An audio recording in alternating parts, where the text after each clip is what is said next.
that was that was amazing and professorial. As always. Well, and I think a lot of that also goes to the Gen Z, if I get it right, which is our youngest demographic. I just don't understand them. I can never the dyslexic and numbers and years and words. Anyway, what I understand is for the most part, like they don't want a job, right? They want to do something that means something. Mm-hmm. Right. And it's no longer about, I need to work for 60 years for a company to get a pension. Those are all gone. Right? Oh, that's absolutely. Right? Do you guys know what a pension is? No. Yeah, probably not. No. Yeah.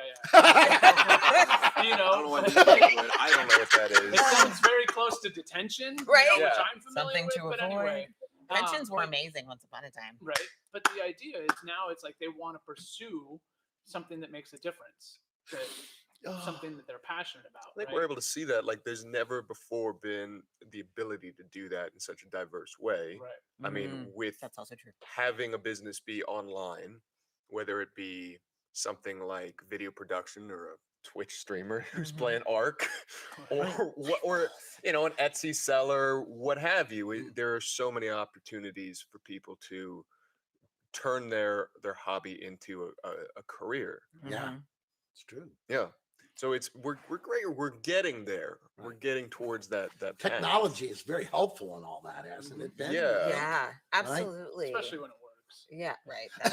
Well, goods and services. My husband and I talk about how both of us have always kind of been like, God, I miss the barter system. Like, oh man, goods and services. Don't even get me started. Goods and services. Like, I got eggs, you got milk. Let's do this. You know what I mean? Exactly. But we're coming into a new kind of era where, yes, we still have paper money. Yes, we now have completely fabricated money that doesn't actually exist in reality. Bitcoin is still, you mean? Yes, like it's still kind of weird to me. Dogecoin. But this goods and services exchange is changing and evolving. Really? Oh my God. Really? Cesar. I still love you, dude. Don't worry about it. Those things happen, dude. But interestingly, don't be hard on yourself, dude. On the lines of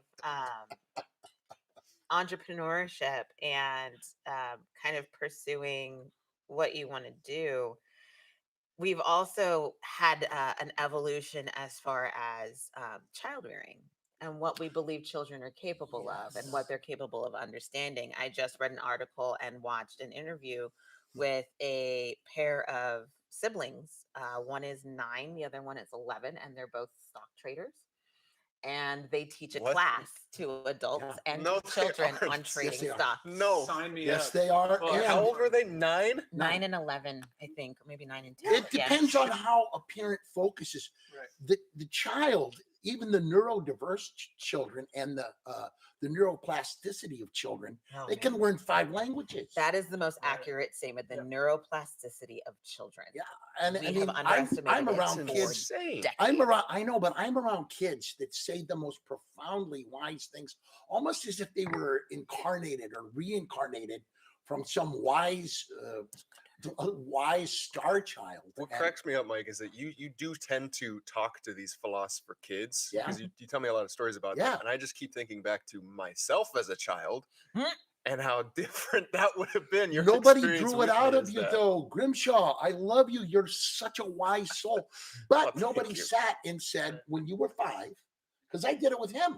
I wasn't 5 then, but but I've always been 5, actually. Well, so there's a difference. When he was on the show, I kept saying, this guy and Long and Barbieri, these guys are, and they went into business for themselves, all of them, and they've accomplished things. Yeah. The girls and guys that I had on the show at 16, after the shooting, after the violence, and if you picture out what brought that on, 2 privileged kids from wealthy homes in Colorado, parents, both fathers were military people, built weapons to kill their classmates out of rage for being bullied. Now you have to have that conversation with the generation not from that area. And that was he and his classmates at San Rafael and San Marin.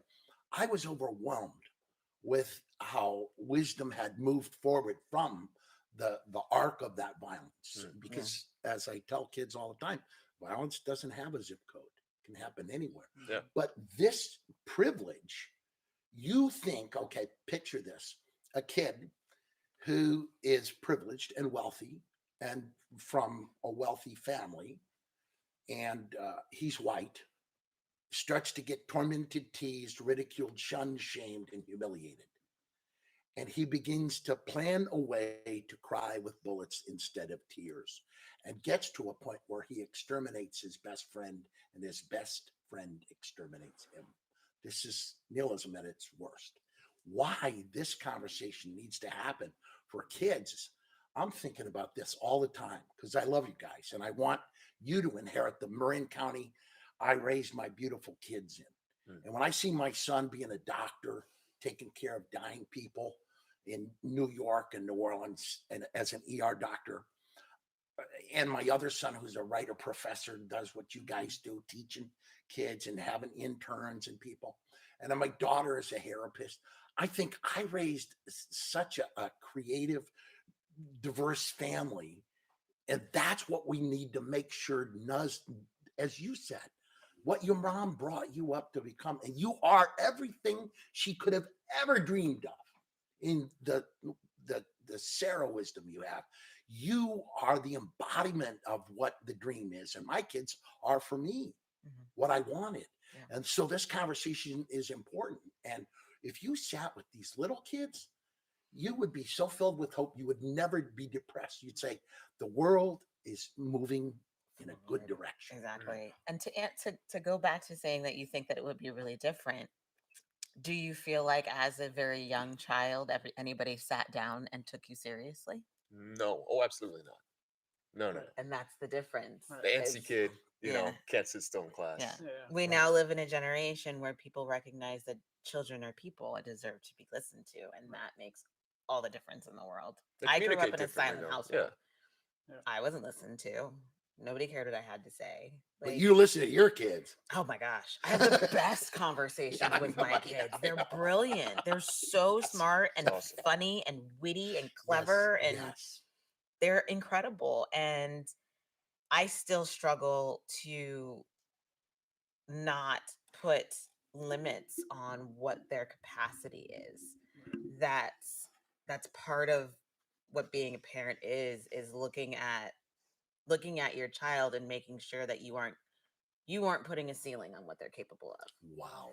Like, because the rest of the world will You tell them their whole book. life what they can and can't do, and your job as a parent is to tell them that is an untruth. And to take it back again to the idea of generational wealth, my mom worked for the city. She had a really good pension. Like, she retired because her pension check would have been higher than her paycheck. So that's why she retired. Yeah. And that was not a conversation that we had. We didn't talk about what a pension was. We didn't talk about what that would look like. Why do you think you were left out of that conversation?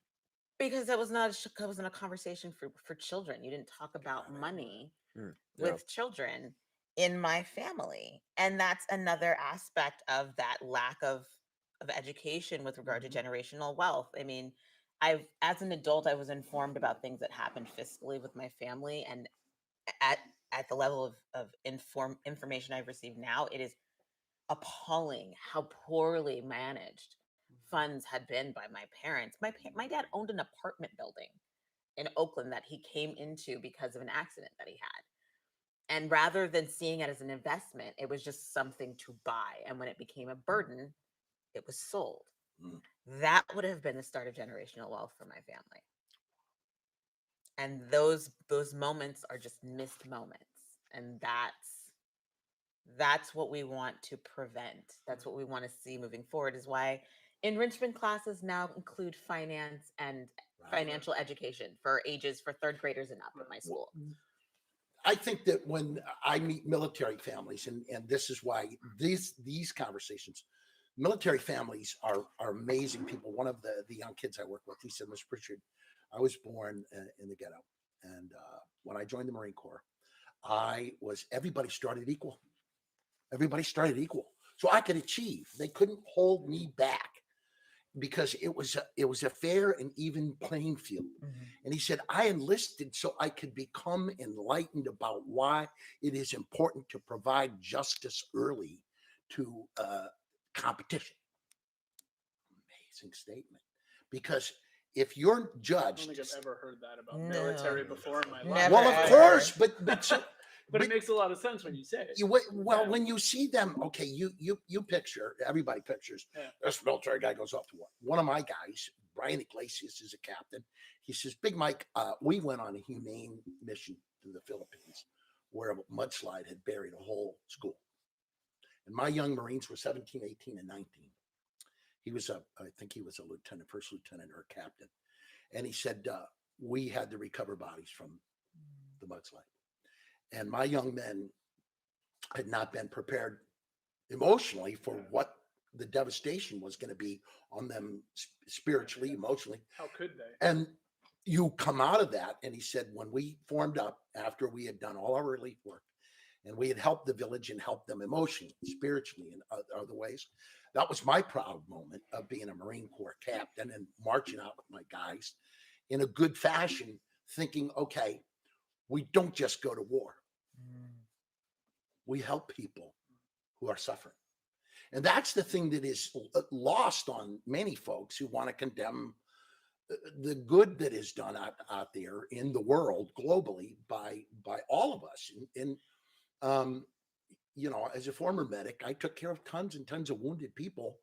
And I learned something about compassion that had lasted me all through my life, to have compassion for everybody.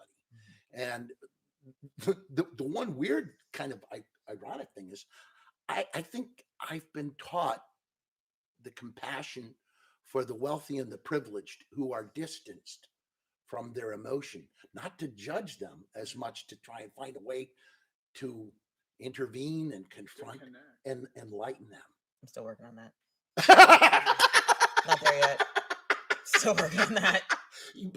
What's our first reaction? Is anger and resentment, correct? Correct. I don't think resentment, more frustration. Okay. How about that? I'm not angry and resentful because I did grow up in Marin, so there's a certain affluence regardless. But I think like frustration and confusion, and I think that has to do with my generation of affluence. You are the answer. You're the medicine. Maybe. You're the medicine. No, not maybe. Yes, because you're teaching these young people, and they need you, desperately need you. It's a lot of weight. Throw it on your shoulder right now. Was Grimshaw looking at me when he said a lot of weight? It goes back to, it's like the education of it, right? And the purpose of kind of like why we're having this discussion about generational wealth, right? Obviously, we can go in every direction because these conversations are great. Yes, but it's like one of the things that I kick myself now for is, I didn't realize it until several years later, but I was making $50,000 a year under the table when I was 17. Yep. And I had no clue just with how much work I was doing. And my parents hounded me all the time. Just put 10% away. Just put 10% away. But they didn't. But I never did because I was like, I can always just go get more money. They didn't give you the why. I didn't understand it. And I don't know that I was obviously ready to listen because I wasn't really ready to listen to anything except for my own will at that moment in time. But it's like, several years later I learned, and then I went, if I would have put $5,000, I would have $50,000 in the bank. And now understanding what I do understand about compound interest over 10 years, I'd be like, oh, damn. Yeah. Right. And those are I did the same thing when I was in my 20s. I was making money hand over fist, and I was a little bit more educated about finances, but not terribly. And I look back and I'm like, I would have had a down payment for a house here right now if I had just made a different choice. But I think that that's also part of where technology becomes a huge window into other people's lives in a way that's productive. Retiring at 35, these Sure. like these little catchphrases where people are, living fulfilling lives and using their money to live as opposed to living to make their money. Right. We can give examples to young people now. Right. Save your money because this is what your life would look like. Save your money because these are the things that the choices that you can make in 10 years because you do this now. And I think that that's, again, a redefinition of generational wealth. That's as we move into a more global education and a more community-based education, we have to think about how we award this behavior, and it needs to be done in a way that's philanthropic. It needs to be done in a way that is fulfilling both internally and externally. Why excuse me, why do you think it's been so difficult for this sort of education to be indoctrinated into our society? I mean, the most I have been taught about our economics was in senior year of high school, where I was taught essentially pay off your credit card every month, and that's about it. Like, here are the dangers of credit card At least debt, you got that much. which is a good thing. You know, Learn how to balance a checkbook? you get scared straight with like, or no, not even that, just how to write a check. But it's like the only thing, we watched some documentary about a woman who like got $10,000 of credit card debt. Our teacher was like, don't do that. That sounds smart to me. I won't do that. But that's it. I was telling you guys, I'm just now doing my own research on planning for retirement, or just learning how to make sound investments for my future, right? Why do you think that's so important for you, Chris? Well, because I don't want to be pinching pennies by the time I have a family, or that I'm an old man. I want to be worrying about it now so that I don't have to do it in 40 years. You want to be able to sit in your backyard and watch an egret land in the canal. That would be nice. That's the dream. And watch the little grandkid running back and forth by the swimming pool. And I'm sitting there going like this. That's it. That's what you want. That face. Yeah. That's it. Yeah, okay. Mike, So- it's like you're reading my mind. Well, and I was gonna say, so a lot of that goes to, we just had that conversation recently. Like, you're looking at moving out and getting your own apartment, and it's like, well, do you know your numbers? Right. Right. Like, yeah, I know numbers. Yeah, All I of can them. count I've heard to the 10, concept. right? At some point, I give you had a to little more put two and two together. right? But the other side of it is, and maybe this is an entire another conversation, but I was realizing, I was thinking about this morning on my drive up, is like, look, I'm living the life that I want to live. I live in a place where I want to live, and I've dreamed about as a kid and grew up. I have a pretty epic freaking life. I have a wonderful supportive family. I've got a wonderful supportive work family. Great employees. That's my work family. Yeah. All right. Because we're not employees, even though technically we are. We're all family. It's one of the reasons why we're all paid the same, because it's equity, right?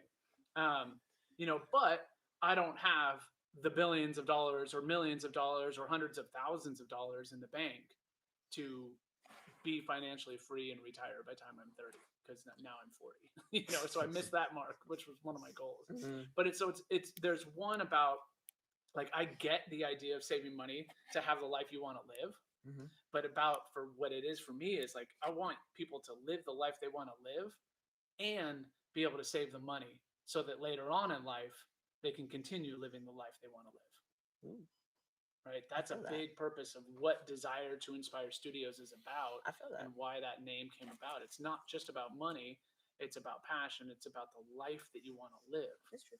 Whatever that life is, that's what we're here to do and talk about. And to prevent inflamed entitleitis that consumes. Oh my God. Yeah.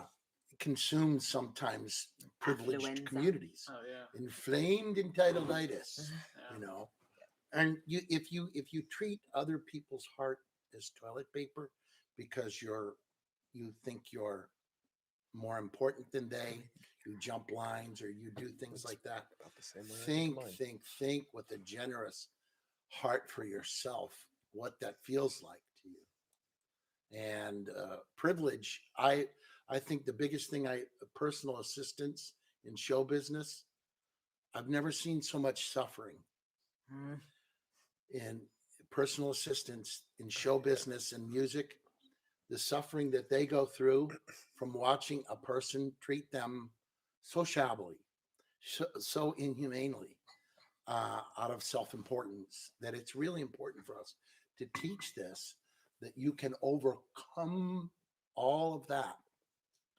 by just the dignity of self-respect for all. Just that. That is the biggest generational wealth.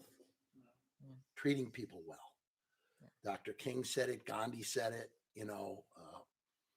every great avatar and every great woman and man who ever led this country.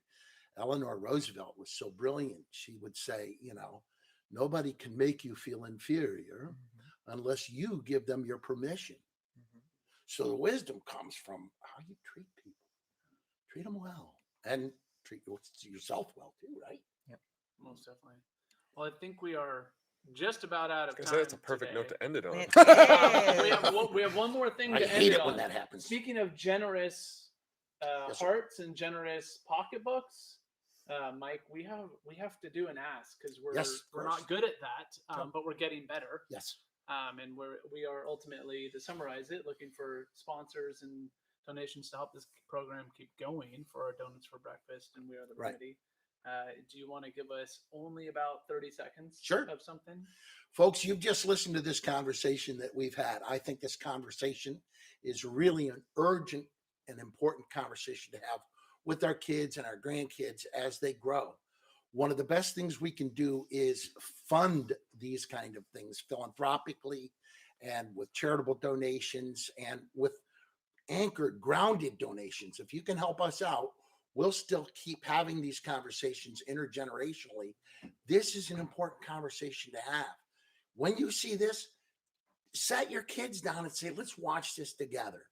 When you're doing that, you're doing a bigger favor for them, because this conversation was astounding to me. I mean, I loved it. I wished when I was young, Mom and Dad would have had this conversation with me right in front of me. But we're here now, and you can help us keep this conversation going from last week to this week. And we've got a couple more we're going to do. If you can donate to us, please help us out. Thank you very, very much.